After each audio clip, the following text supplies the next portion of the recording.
भैया हो भैया, पापा तो ससुर के लेके भाग गेलो।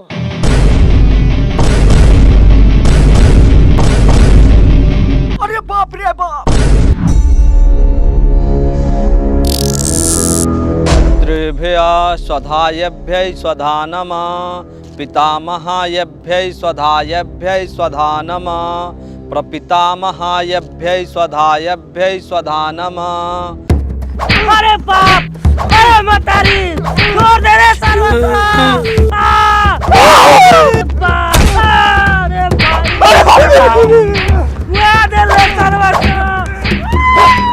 कुछ पैसा चढ़ा दिया। जो रे सारावा मेरा भाग गेल, ओकरा चक्कर में माल लगे का जरूरत रहे रे सारावा। दुनिया में माल के कमी रहे, कहीं टाका भिड़ा देती। अरे दादा रे दादा, बचाओ। पितृभ्य स्वधायभ्य कौन साला तोहर बाप हमरा चाची के लेके कहां भागल बताओ। बोल साला सकल बबुआ। साले के डांटा देले बानी तो चरबियाल पेट से मारा था, हमरा जूजी से मारा ना। रे साला ई मार से का होई रे? एक बाप गांव के पूरा इज्जत न चले बा। हई धर बंदूक गोली मार दे साला के। मुखिया जी, ई साला गोली मारला से अच्छा बा कि पेखाना के टंकी में गिरा दियल जाओ। ई सरवा गू पी के मर जाई। खोल साला के डाल गू के टंकी में गू खा के मर जाओ। चल हट, ओमे घूम। तो नरम चाम हमर चुत्तर में हलता। ए साला तोरे बाप के चलते नु लंगटे कैले बा, तन के कंप्रोमाइज कर। चल साला तोरे के गू पिया के सबसे घिनान मौत मारम। साला छिनार के औलाद, चल। रुका टंकी में। रुका दे साले के। ए रुक साला था, रुक। ए चियार महतो, काहे रुको रे? ए झंझटी, तू हमर झाट के मुखिया हो हैं? तू सरवा मर जाई तो फंसा मामली का कि तू? ए साला छुदर मत तो तोहर भाव के लेके भाग गेल, आ तोहर भाई सरवा तोहर भाव के चक्कर में मर गेल, आ तू साला फंसे के बात करत रे। ए साला लुंगी उठा के मार गोली गार में। हाँ तो मारा हमरा गान में गोली मार के गाड़ के नली उड़ा दो। हम कुछ ना बोलब। उ जमरिया चल गए थाना में। ई छौड़ी थाना में पहुंच गेल, ई कहला हो? हम लारे जाना था, काहे ला गेल बा?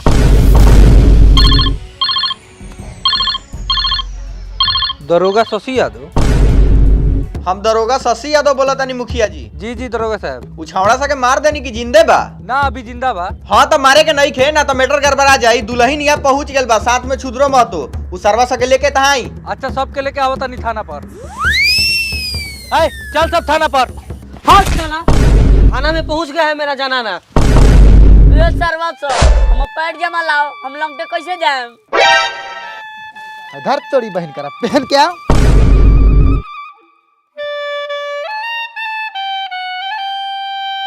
भाई तू बाहर जाकर कोई अच्छी जॉब क्यों नहीं ढूंढ लेता? यहाँ के जॉब से खर्चा भी नहीं चलता होगा तेरा। अरे इतना आसान है क्या? वैसे भी इस जॉब को मैं खो नहीं सकता। वैसे भी मेरे पास एक फ्यूचर प्लान है। मैं स्टॉक पे ट्रेड करके अपना सेविंग डाइवर्सिफाई करता हूँ। वो कैसे, जरा डिटेल में समझाना। मैं ओक्टा एफएक्स पे ट्रेड करता हूँ। ओक्टा एफएक्स एक ग्लोबल CFD ब्रोकर है। 100 से भी ज़्यादा कंट्रीज में है। यहाँ तुम बस फॉरेक्स नहीं, different indices, metal, white, gold पे भी ट्रेड कर सकते हो।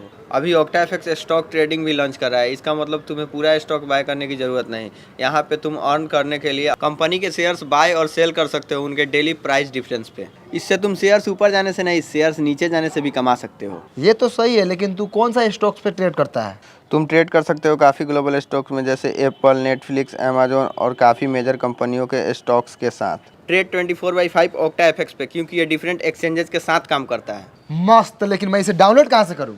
Download octa FX, new app link description में है। अच्छा डराए वाला बात नहीं है झबरी, अच्छा जगह पायल बड़ू तो और सब काम हो धीरे धीरे। बाकी कुछो कह, तोहर गुण तोरा मतारिये लखिन बा। गुण के बात करते हैं दुर्गा साहब, एक मतारी के इतना ना बढ़िया बा। कथी बढ़िया बा? गुण की रात भर सुतने के दिले।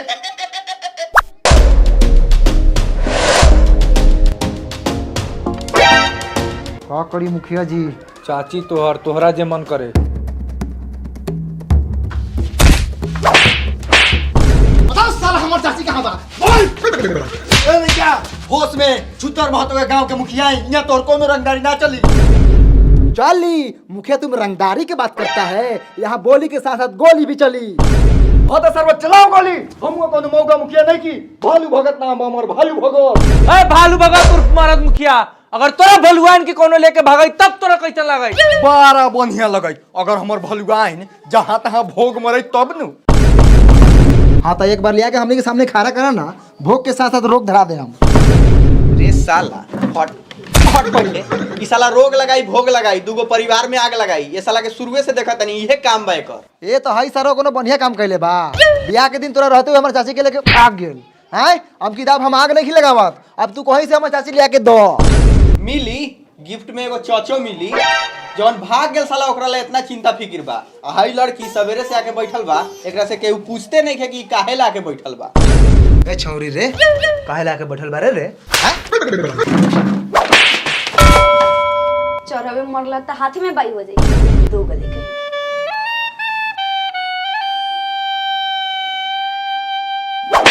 हट साला पीछे हट। तंगा पीछे ही रहा ना तो मुंह में छाई हो जाता हूँ। तंगा कलरों पर ध्यान दे। कावना गत के जोड़ी लागत हूँ ब्लैक एंड व्हाइट। वहाँ मतारी भागिए गेल आ मतारी के शोक में बापो मर गए। यहाँ नैना चार करत तारू। तो का करी रे? जब भगवान हमरा किस्मत में लिखलन काला काला सुरमा, तो कहाँ से मिली कुरमा? ए हमर रजाऊ, ए हमर करे जाऊ, आज से तूहे हमर जान हव, तूहे हमर प्राण हव, तू हमर बच्चा हुआ बच्चा। बेटी बड़ा गुण बा हमरा करियक्का बेटा में, तोरा के टाइम टाइम पर देत रही। कथी रे साला? खाना पीना सर सिंगार। ए हमर झबरी ई सरवा हमरा के उल्टा टांग के 12 मार मरले बा। चुत्तर में सूजन हो गेल बा। तू हमरा सामने एकरा के एक थापर मार, हमरा बड़ा सुकून मिली। कारे साला जब सब केस तोनी अपने समझ लेबे तो हम थानवा पर काहेला बैठल बनी? आय साला कभी बेटी भाग गेल, कभी मतारी भाग गेल, तो साला कभी बापे मर जाता। साला जब से आयल बनी थाना पर तब से एके गो केस देखा तनी। साला ये नौकरी से बढ़िया तो हम चुनाव लड़ते।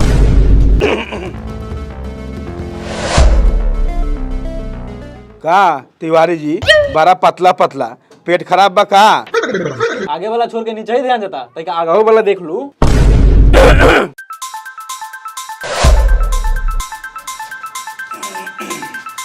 चलू दरोगा साहब भाड़ा लागू। ए महाराज कोनो फ्री में रही ले का हो? पहला 1000 रुपया 500 सोमार के आके ले जाइए। ना हो ना कम चली, पूरा पैसा लावा। मेहरारू के साया सारी ब्लाउज किने के बाद। ए महाराज हम कह तो देनी कि सोमार से मंगर ना होई। अभी थाना थोड़ा लॉस में चलता। देखा तानी हई साला सब फ्रिया ही मुजरिम बा। ए महाराज हम सब नहीं यार, पूरा पैसा दी ना तो थाना खाली करू। 500 रुपया देते रे। हई लू आ जाऊं। अच्छा तनी सर सफाई पर ध्यान दे हम। रोक सरऊ तोरा के एक दिन ऐसा केस में फंसावत तानी कि खेत के साथ साथ ही घरवो बेचे के पड़ी। ए दरोगा साहब बाद में ओकरा के फंसाई है। पहले हई सारो हमरा चाची के फंसा के लेके भागल बा। पूछा सरवा से कि हमर चाची कहाँ बा? पूछा। ए छुदर महतो एकरा मतारी के कहाँ रखले बाड़े रे? एकर मतारी एकर मतारी तो घरे पलंग को सूत के माजा मारत होई। अय छुदर महतो, एकरा आगे एक शब्द हमरा भाव के बारे में कुछ बोल देले तो तोहरा गान में फांसी लगा के चीर दे। ए महाराज गलत काय समझतनी? घर में बड़का टीवी लागल बा, टीवी देखला के बाद में माजा ना मिलेला तो कहाँ मिलेला? चुप सरवा, ई साला के चक्कर में हमर भाई मर गेल। ए दरोगा साहब एकर उचित फैसला का होई रहुए बताई। ए महाराज तो हमरा के यहाँ कुछ बोले दी केहू तब न बोलम। यहाँ तो फसूल से गार फारा परौगल होता। फैसला बढ़िया से ना हुई दरोगा साहब तो बहुत कुछ फाटी। चाचा मरल बा, हमारा चाची के लेके भागल बा। तो आप सही सलामत बहिन दे दा, गिफ्ट में भगना भगनी मिली। हाँ तो तू अपने बहने के भेज दी, 8-10 को भगना भगनी मिल जाता हूँ। ले साला छुदर महतो लइकावा सके पूरा संकल चला दबो। हट हट जल्दी फंसे हट। मुखिया जी कहो ना तो सबके एक बार में खत्म कर दी, साले के बाजारे साफ हो जाओ। देखत नु बानी मुखिया जी ये साला सबके तनको डर लागता कि कहाँ आयल बा। अय झबरिया तू का कहता रे? बताओ तोहर का फैसला बा? चाचा जी बोले कुछ हो जाए, हम एकरा लड़का के मतारी बनम। रे छावारी एकर लइका कोनो गत के ना हो तो बर्बाद हो जाइबे। चुप करिया। रे साला तो ओकर लइका होता ही गोर चाहे करिया उसे तोरा का करे के हऊ? मुखिया जी लड़की राजी बा, शादी तो अब वही लइका से होई। देखा तानी बीच में कौन आवता, अब हमू देखावा तानी अपन दरोगा के पावर। रउगा लोगन जाई, अब हमू जातानी साज बारे। जाई रहुए जाई साजबारी। ए चल साला सा पंडित जी बोलावत तनी हमरे दुआर पर बियाह होई। देखा तनी बीच में कौन भोसरी वाला बोस मारावता। ए चल सब चल ना त हाथ त लुसफुसाते बा, घोरवा दबा दे, लाट पते दांत चियार देबा सब। चलो सब चलो, खाली करो चलो। साला मौगी के लगा फंसा।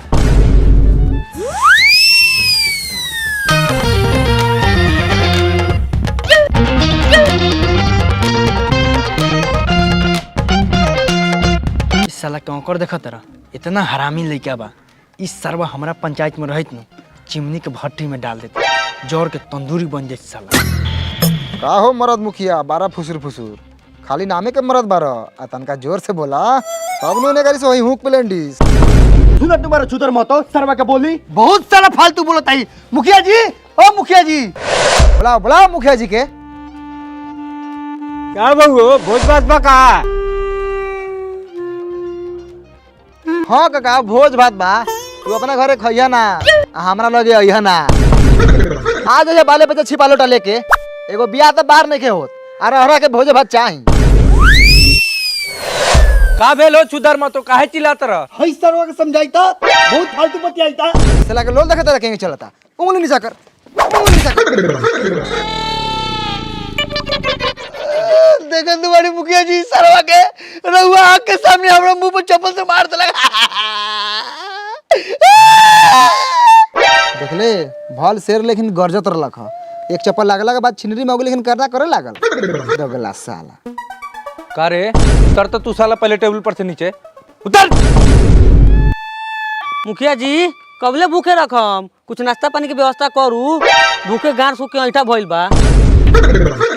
ओ अब नाश्तो चाहिए बियाह करवा देबा तनी कम बा। अच्छा ठीक बा नाश्ता ना कराम तो कम से कम जूस पिया दी एनर्जी बन रही। अच्छा जूस पियम माफ कर जा भालू भगत जी जूस पियम उ तो मुखिया जी के घर में बहुत बा आदमी से लेके बकरी पिया ले। ए भाषण बंद कर जाके घर में से राइस जूस लेके आओ आई लोग के भर भर गिलास पियाओ। अच्छा ले आओ तनी राइस जूस कभी बाप जलम पीले ना होबा आ पीला के बाद जिंदगी में कबो पीबो ना करबा। पापा ई राइस जूस कैसन होकलई हो हम तो कभी पीले नहीं खी। अरे बाप रे बाप अबे तो एक दो गिलास मार दिया। हम तो 4 गिलास पियम। अच्छा मेहमान लोग ला राइस जूस आवता आवे आवे।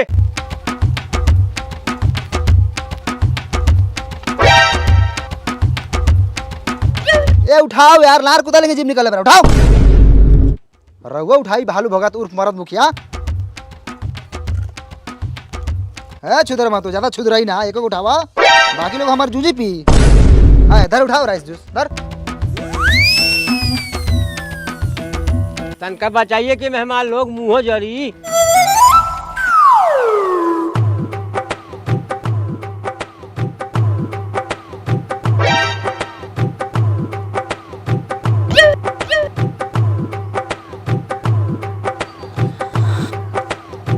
रउआ लोग को सवाद कैसन लागता? ठीके लगाता लेकिन तनका नून छरा बा। अहो साला एकर सवाद कहीं मार लेखा तो नखवा लागत। राइस जूस मार ना होकले त का हमर लार होकले। हाय देखी मुखिया जी सार लोग के मार से घिना के फेंकता लोग। सुन लो मेहमान लोग मऊगईपुर के एगो नियम है नाला के पानी हो को तब चाहे बिस्लेरी के पानी हो को दूध हो को तब चाहे मार हो को एक बार गिलास में पड़ गेल तो पिए के पड़ी। मार तोरी बहन करा के ई कोन नियम हरे। ए पीले सरे पीले हमहू मुखिए बानी लेकिन इंसानियतपुर के ये मऊगईपुर में कोनो चारा चले वाला नहीं के। मुखिया जी गिलास धोवे के नियम ता नानू है। मर्जी तोहर बा धो देबा तो बढ़िया रही। ल ये लबड़ियो आ गेली।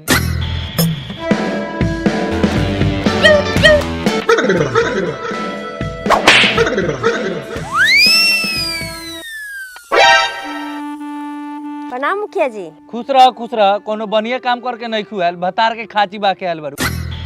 जा घर में बेटी के तैयार कर। ओई माँ चलो चलो होते बानी 2 दिन से मन खड़ियाले बा।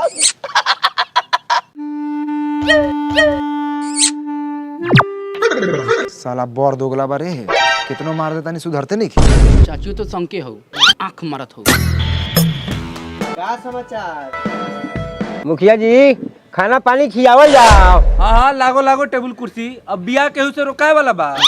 अरे बाप रे बाप।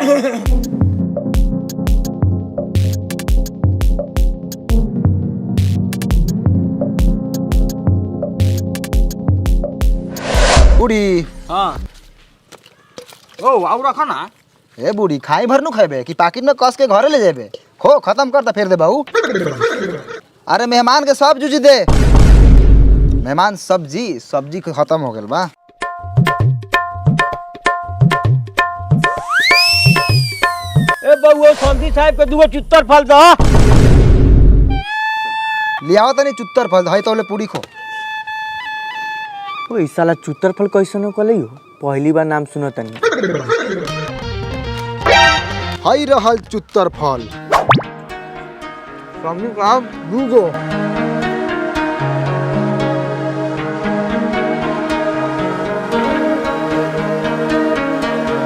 बउआ सब केहू में कहूँ चुत्तर फल दो सब कोई चुत्तर फल खाई। हई लियो भालू भगत जी चुत्तर फल खाऊ धर सरवा तू हो धर हई सरवा दू खा रे ई त अंडा के चुतर फल कहत हो।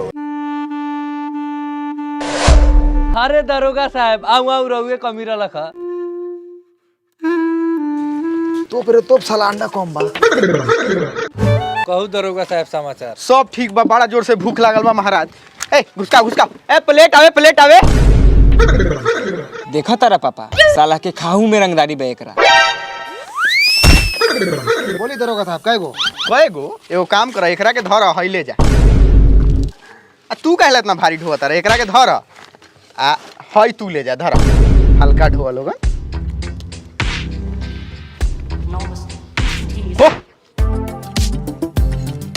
ए बउआ दरोगा साहब के दुगो चुत्तर फल दे।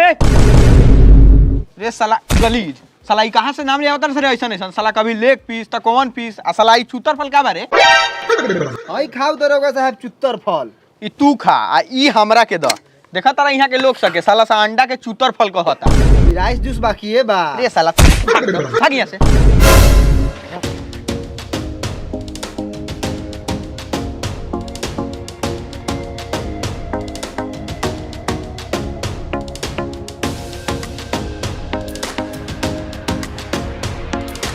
हाँ तो खाना पीना हो गया तो चलो ब्याह के क्रियाक्रम चालू हो को कार्यक्रम अच्छा कार्यक्रम हाँ तो कार्यक्रम चालू हो को दोनों गल में चूमा ली है झूला भी हटाई के बात छीना रे झूल भी ओकले की झूला नहीं ओकले लाउया उठाई ना दीदिया आ दोनों गल में चूमा ली है झूला नहीं हटाई के दोनों आम तू जाता चलाई के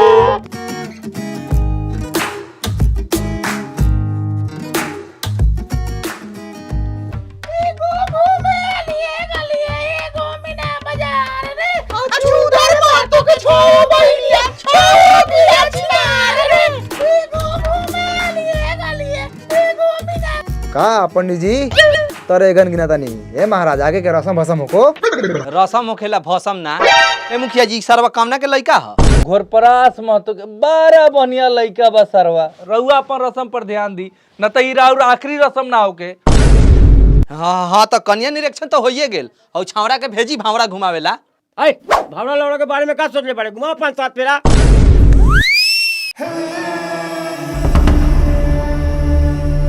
अरे उठ के मेहमान के मौर पहनावा आ सुन ला बेटा वाला यहाँ के एगो नियम बा ओखरी में धान कूटे के हई सरसा यहाँ कहला आल बड़े रे साला उठ के धान कूट ओखरी में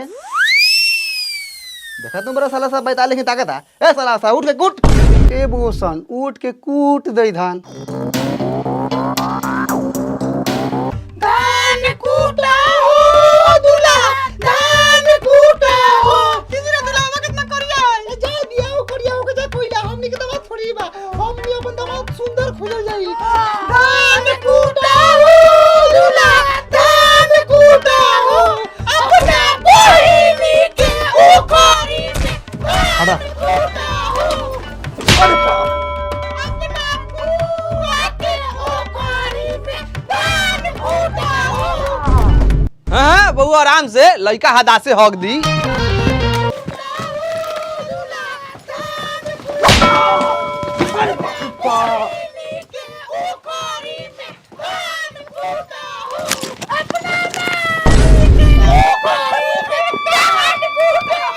कूट कुटैतानी हो धान कुटैतानी हो अपना साली के ओखर। ए साले एकरा के कहला त गार में मुसर घुसा के टांग दे।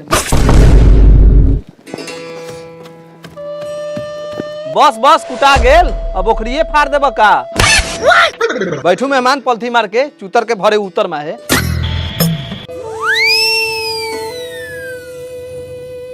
ओम चंदनम बद्धते नित्यम पवित्रम पापनाशम माँ पदा हरते नित्यम लक्ष्मी तिष्ठति सर्वदा। कन्या को बुलाइए जजमान। जो झमरिया को बुला के ले आओ। हम कला बोला के ले दोगली की बेटी के हो, तू जाहू बोला के लेवा हूँ।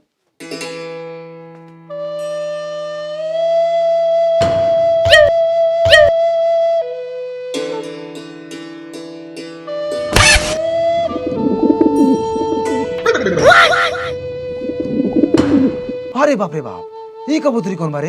चूतर महतो के बेटी आई। अरे बाप रे बाप, ताकत।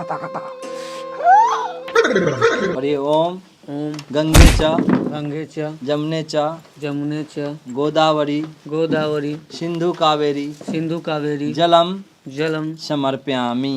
चढ़ा दिया। तोहरे धन बा, मंत्र पर ध्यान दो।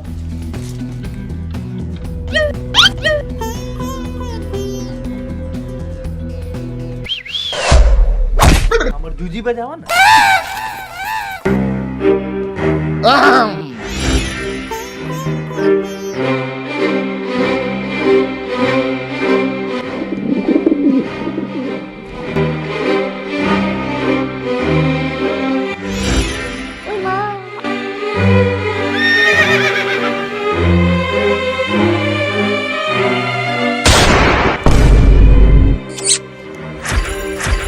सरबा कहाँ तक तारे रे?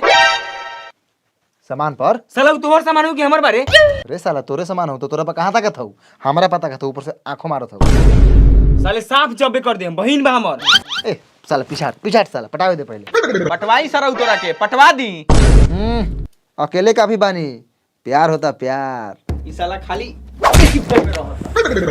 साला हट मारा तो मुखिया जी गर्दा उड़ावा साला के। साले लवंडा बाजी करी है।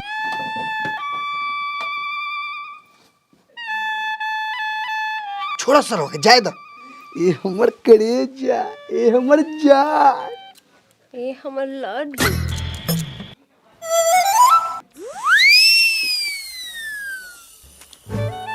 हाथ में फूल लीजिए,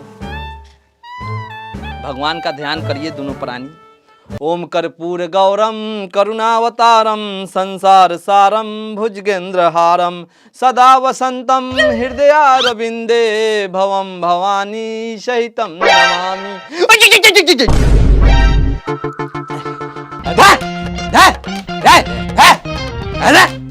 उतार कान्हा पर से, बान्हा पर मिलिए। आ गेल।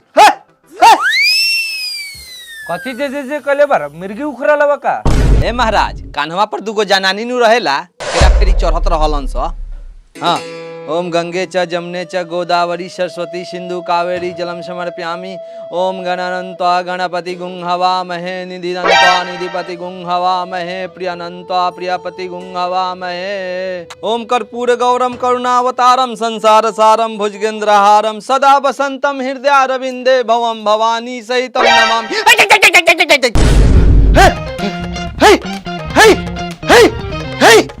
बाप रे बाप, इतना देह सुघरावता रे। रोको भोसरो तोहर उपाय कोला तनी। बाप रे, हमर झाट जे कहले बानी धोतिया में हक देनी का। जल्दी मंत्र पढ़ के मांग में से निकल भाई। ओम मंगलम भगवान विष्णु मंगलम गरुड़ध्वजा मंगलम पूर्णिकाक्षाय मंगलाय तनोहरि। है कबूतरी रे, का रे? हम तोरा पसंद बनियो कि ना रे? तू तो हमरा इतना पसंद बारे, मन करता 10 तल्ला पर से कूद के जान दे दी। साचो? मुँह चो। अरे बाप रे बाप, मन तो कचकच आ गया। मंगलम भगवान विष्णु मंगलम गरुड़ध्वजा मंगलम पूर्णिकाक्षाय मंगलाय तनोहरि। बबुआ, सिंदूर लेके लड़की के मांग सजा दो।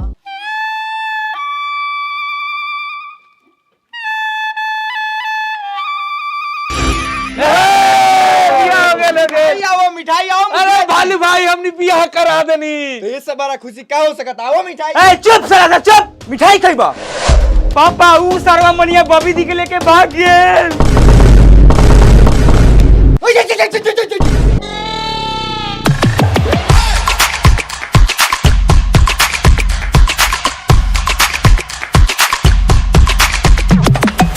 Download octa FX new app link description में है और octa FX promo code share करता है मेरे न्यू सब्सक्राइबर के लिए, तो आप लोग उसे यूज करना मत भूलना और डाइवर्सिफाई कर लो अपना पोर्टफोलियो अभी।